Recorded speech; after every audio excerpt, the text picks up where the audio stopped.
Bonjour et bienvenue aujourd'hui à bord d'une nouvelle Skoda. Alors il ne s'agit pas d'un SUV, bravo à Skoda, ça change un peu, puisque après le Kodiaq, le Karoq et en attendant le Kamiq, Skoda fait une infidélité au SUV avec une berline compacte façon Golf.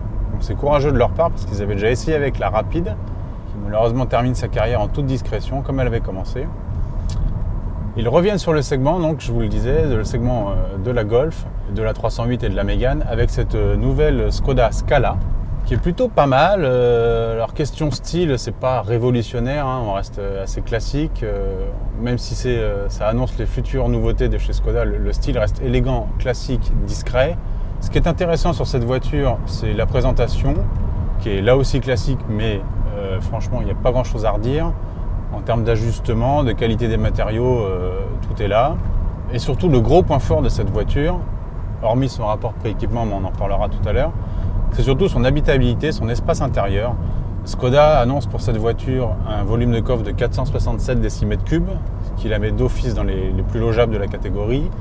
À l'arrière, c'est pareil, on a de la place aux jambes, une belle largeur, une bonne hauteur. Le seul petit problème, c'est le tunnel de servitude qui est un peu haut, mais bon, de toute façon, à 4, ce sera largement suffisant. Il y a vraiment de la place, même pour les plus grands. Et il y a de la place parce que cette voiture est longue. 4,37 m de long, c'est une des plus grandes de la catégorie. On arrive au niveau de la Focus, on est très loin d'une Mégane ou d'une 308, et même d'une Golf, qui est sa cousine. Donc forcément, le gabarit généreux à l'extérieur se retrouve à l'intérieur, et c'est tant mieux. Pour le reste, cette voiture sera disponible en début d'été avec 3 moteurs essence, 3 TSI de 95, 116 chevaux et 150 chevaux et un seul TDI de 116 chevaux.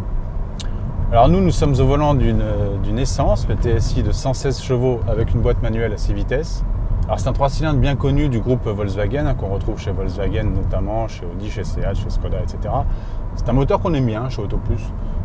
C'est un petit 3 cylindres très rond, plutôt silencieux. Je pense que vous n'entendez pas trop vibrer ni râler, même quand on relance. C'est un moteur très plaisant, très tonique dès les bas régimes, qui ne rechigne pas à aller chercher haut les tours. Donc vraiment une belle allonge, une belle souplesse, une belle élasticité. On peut avoir ce bloc en boîte DSG, mais franchement la boîte mécanique est pas mal non plus, bien guidée, les verrouillages sont fermes, le levier est bien placé. Pour le reste, donc je vous disais, je vous parlais tout à l'heure du rapport prix-équipement. Il y a tout dans cette Skoda. Alors ici, évidemment, on a une version haut de gamme, puisque à chaque fois, pour les essais presse, les constructeurs nous gâtent. Donc on a une version style, très bien équipée, tant en sécurité qu'en agrément.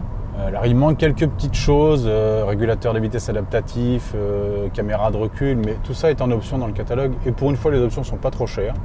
Pour le reste, sur cette voiture, bon, très franchement, voilà, c'est pas le coup de foudre assuré. C'est un style, je vous l'ai dit, élégant, classique, pour pas dire banal.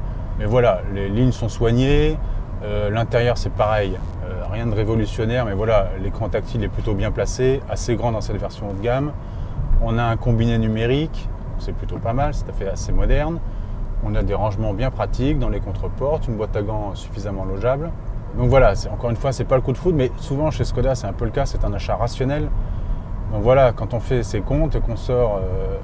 qu'on regarde un peu ce qui se passe chez les concurrents, qu'on regarde les dotations de série et les prix de vente, on se dit que Skoda, c'est franchement pas idiot comme choix.